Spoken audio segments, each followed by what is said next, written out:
Hey, what's up, everyone? This is Silver Slayer.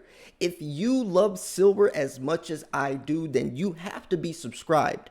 I cover the latest, freshest, most up-to-date information of the silver stacking world, why prices are doing what they are, what's affecting them, and most importantly, what you should do about it. You cannot be blindly investing in today's day and age. Too many things are affecting the price of silver. Too many things are happening. We're living in a crazy, chaotic world. And I will keep you guys in the loop on a daily basis. It's extremely important to be getting that daily dose of information. Now, this article it's a podcast, but they break it down in the transcript, and they're talking about the value of silver. These are the two people in this podcast, Maria Smirnova and Ed Coyne. Now, this is a great podcast because they're talking about the value of silver, mentioning different points and giving a lot of insight and awareness to silver's true value, which is important because I definitely think silver is the most undervalued asset in the world. Since 1930, when FDR got in office and changed the gold to silver ratio from 16 to 1 to 75 to 1, that was the first time mankind has single-handedly devalued silver, and it hasn't really caught up to standard ever since. So silver's true value is obviously a lot more than $26 for an ounce. That's obvious, but this article will give some insight and hopefully a deeper look into what that true value really is. So let's jump into this thing. So here's the podcast transcript. Ed Coyne. So hello, welcome to Sprott Gold Talk Radio, Season 1, Episode number 3. This is your host, Ed Coyne, Senior Managing Director of Sprott Management. Special guest, blah, blah, blah. So let's just jump into this. So to summarize, she's a portfolio manager and my day-to-day activities are working with the rest of the Sprott Gold team, managing our suite of mining equity products, primarily focused on gold and silver. Okay, so I just want to cover the conversation, not just who they are, So here we go. So 2020 provided a strong year for silver, which was up over 47%. It was a tremendous year for the metal. This year, silver remains top of mind, albeit the year-to-date performance has softened. Could you provide some color on what's really happening now in the silver market? It's a great question. And actually, do you guys know that in 2020, silver was the number one performing asset, outbeating every stock, Bitcoin, everything? Silver was the number one performing asset, but nobody talks about that. Nobody would mention that. Nobody dared to mention that silver was the number one performing asset. How crazy is that? If it was Bitcoin or something, it would have been over every news article, everywhere we'd be talking about it. But since it was silver, it got swept under the rug. So anyways, this is how she responds to what's happening now in the silver market. So I think what's happening is applicable to both gold and silver. Last year, with the shock of COVID, governments all over the world started spending money trying to cushion their economies from the economic shock, and that helped gold and silver propel higher, which is true, rightfully so. Since then, we've had a rollout of vaccinations around the world to various degrees, and particularly in the United States. And that has contributed to a view in the market that the economy will recover. So in fact, there's been a change in expectations of economic growth, particularly in the United States, and that's contributing to strong general market performance. It's also resulted in a strengthening of the US dollar and a rise in long-term US interest rates. We see a strong relationship between the price of gold and silver versus long-term interest rates, particularly in the United States. Last year, interest rates dropped rapidly. So there's some good points. There is more context to talk about, though, and that's why I love breaking down these conversations, or breaking down these articles, because there is a lot more context that's not mentioned. So since last year, obviously, the amount of money, weakening the dollar, cushioning the economy is a direct correlation to gold and silver prices, right? Weak dollar index, high gold and silver. Strong dollar index, low gold and silver. But if the economy's recovering, silver will still benefit. Gold won't. And that's where silver is going to take on a life of its own. That's why we've been talking about silver's time to shine is now. Since silver is not only a safe haven metal, which only benefit if the economy is in bad shape, it's also an industrial metal. So if the economy starts recovering, that means all these new plants and all these new structures and all these new gadgets in the economy, the whole world will go back into, into that cycle of transportation and all. And silver benefits because silver is used inside all these industrial applications. So silver will start being produced and spread all over the world. Silver is a win-win. Whether the economy is in bad or good shape, silver will benefit. Gold only if things are bad. So this year, we've seen a bit of a reversal. We've seen that the sentiment has dampened for gold and silver. We do see this as a transitory, because the bottom line for us is there's still plenty of stimulus in the system, and that is a scary thing to think about. President Biden is proposing various measures to continue to spend money. We know about the infrastructure bill. We just had 1.9 trillion stimulus package enacted, and we're already talking about more. And that's all. That's being financed through debt. Do you know? If you guys know math, let's turn ourselves over and think about this real quick. 1 plus 1 equals 2. -1 plus -1 equals -2. Now, if you're trying to get yourself out of debt, do you think replacing it or adding on more debt is going to fix the problem? No. It's like trying to pay off a credit card with another credit card. It's going to catch up. Digging yourself out of a hole doesn't work. You're only going to get deeper. But we have no choice. We have no choice. That's the scary thing. It's like a dog backed in a corner. What are we going to tell people? We don't have that money to give out? What are we going to tell them? Sorry, we don't have the money to give out? We have to. You can't just tell all these people that are out of jobs, struggling to pay bills or even eat. Oh, we don't. Sorry, we have to. The U.S. dollar strength is low. It's a bad idea. No, you can't do that. And this isn't talking about politics. Stimulus is a great thing and it's helped a lot of people. I'm just literally saying we do not have that money to give out. And that's a fact.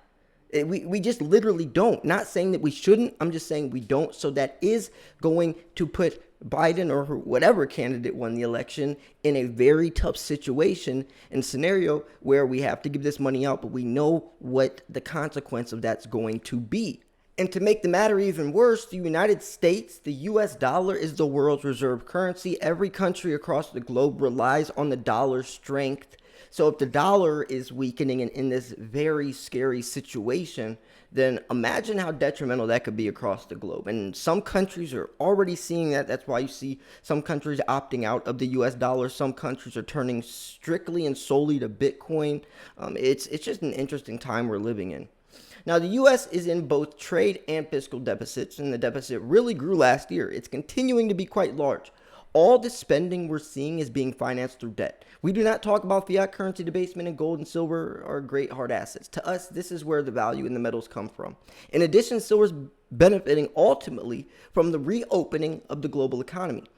That's what I was just saying earlier, win-win situation.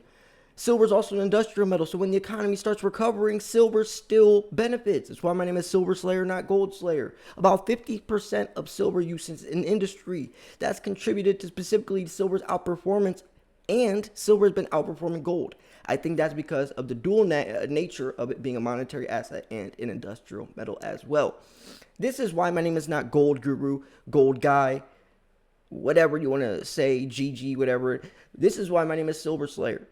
This is why silver stacking, it has such a big community. This is why it's called Wall Street Silver, not Wall Street Gold. This is why Maria Smirnova, the total silver market's about 1 billion ounces, plus or minus. But I like to use, that's the silver market, talking like the SLV, quote, physical silver ounces. No, that's non-existent.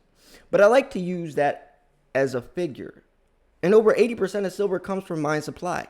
The other part is scrap supply. In fact, scrap used to be a higher proportion of the silver market has dropped within the last 5 years. If you want to be a little more precise, scrap actually constitutes about 16, 17% of the market right now. And I know where she's going with this. Scrap is thrown away. Most silver that gets dug up is thrown away. Most gold that gets dug up is recycled, remelted. And that's because gold is pricey enough to do that. But since scrap is what makes up a lot of silver, that scrap is not getting recirculated. And that's the scary thing to think about. So you say the gold to silver ratio comes out of the ground roughly 8-1, but it's actually a lot smaller than that, because the gold and the silver getting dug up, the gold is going to stay in circulation for decades and decades. Silver will get thrown away in a couple of years. So the fact is, the fact is that the scrap supply has dropped in importance. Silver was $50 an ounce back in 2011. Now silver is $25, $26 an ounce, and it dropped to as low as $12 last year. It was actually $11, but scrap price is sensitive. When the silver price declines, people don't want to recycle their silverware, their spoons and forks, jewelry as much as they used to. Another driver of this scrap supply drop has been photography. Photography has been diminishing as we go digital. We used to recycle a lot of X-ray film as we worked through supply. It's also contributed to a decline in scrap. On the mine supply, if you think about Mexico and Latin America, those two areas that are big suppliers of silver, there are many silver mines and also byproduct mines where silver is mined together with either gold, copper, lead, or zinc. It is a quite diverse supply story for silver there. And that's true. I mean, they also got hit hard from the pandemic. Mexico, Peru, Chile, China. I mean, those are the biggest producers of silver. Though the two countries, Mexico and Peru alone, accumulate 40% of the global silver production annually. And they got hit hard with the pandemic. So you're going to see a lot of catching up to do on the silver production side or the supply side. But yes, silver is also a byproduct. It's found by accident. They're not looking for silver, but if they find some, they'll take it. They're looking for gold, lead, or zinc. So Ed goes on to say, what about the price itself? People look at it in many different ways, including the gold to silver ratio. What about how affordable silver is relative to gold? Why are they priced so differently? Silver has traditionally been viewed as the affordable gold. You hear that term a lot. Some people even say it's the poor person's gold. From an investor standpoint, silver seems to be gaining traction over the last 5 to 10 years. You've already commented on that from a commodity standpoint and from a need standpoint. Walk us through the differential between $26 an ounce for silver versus $1,700 an ounce of gold. Why, in your mind, is that the difference or that gap in pricing so wide between silver and gold when it comes to pricing? Great question. This is why I want to do an interview. This is why I want to start a podcast. I think I'd be the perfect person. I'm not trying to. I'm honestly, I'm a very humble person. I'm not cocky. I'm confident and I know what I know, but I would love to be asked these questions or asked questions about silver and all this stuff in an interview, live. I don't care. You know, all my videos are live. I don't write crap down. I just go over the context live with you, read it, and talk about what I feel on the spot. But regardless, I would love to do stuff like this. Like how Maria is about to answer that question. I would love to be sitting in her spot talking about my perspective on this, my thoughts. Because one, I break things down and give a lot of context. Two, I think it through. And I talk about not only the point, but everything that goes around the point as well. Because it is all interlocked, right? It really is. Everything is intertwined. And when you're going to talk about a question that vast, that vague, you have to talk about a lot of different factors, right? He mentions the gold to silver ratio. But then you have to look, and then he says, why is silver and gold priced so differently? Well, there's a lot of reasons why. Silver and gold have completely different uses, so why would the price be so direct? I mean, you know what I'm saying? Like, I would love to do an interview like this or something. So anyways, she answers, that's a great question, and it's a question generating much debate in the market. In the silver market, we produce about 1 billion ounces a year. I think it's a lot lower than that. But we produce about 150 million ounces of gold a year. If you look at the ratio, it's about 6.7 to 1. The gold trades around 65, 68 to 1 versus silver right now. Silver, in my mind, is still much more undervalued than gold is. And it is interesting to say that if you want to look at coming out of the ground compared to today's average, it's still from 1930. FDR changed it from 16 to 1 to 75 to 1. For thousands and thousands of years that silver has been deemed valuable and gold has, it's always been the ratio or the rate it comes out of the ground. Back in the day, biblical times, ancient times, 2.5 parts silver equals 1 part gold. 2.5 to 1. Then it was 8 to 1 for thousands of years. Then it got 16 to 1, but it stayed at that. Then 1930, all the way until 1930, that's when it broke past 16 to 1 to 75. You know, I was watching this show called The Last Kingdom, and they're talking about Vikings and all that. And it's crazy to think about. For thousands of years, that's all they wanted was silver. Every time they're trying to raid, raid a country, raid England or whatever, they're talking about the silver. They're not even mentioning gold really that much in the show. They're always talking about silver. And it just had me thinking, like, man, even back then, they knew what was valuable in silver. And it's just funny to think that I'm watching this show from thousands of years ago, or hundreds of years ago, and I'm sitting here still stacking the stuff that they're so obsessed over, that they're killing people over. It's crazy. It really just does show how timeless silver is. So Ed goes on to say, talk about some of the key benefits we're seeing today with modern technology, with autonomous driving cars, reflective technology, solar panels, so forth. Explain some of the key benefits of silver that some of our listeners haven't thought about in the past, and help them understand the value of silver today over the above diversifying portfolio. What are you the most excited as an investor in silver? Where are you seeing the applications grow over the next 3, 5, 10 years? Wow. I almost wish I was, and I almost just want to answer these questions and not even go over. No, I'm kidding. She has some great insight. She really does. So, and she's kind of cute too. She's all right. Okay, I'll stop. Slayer, stop. So, okay.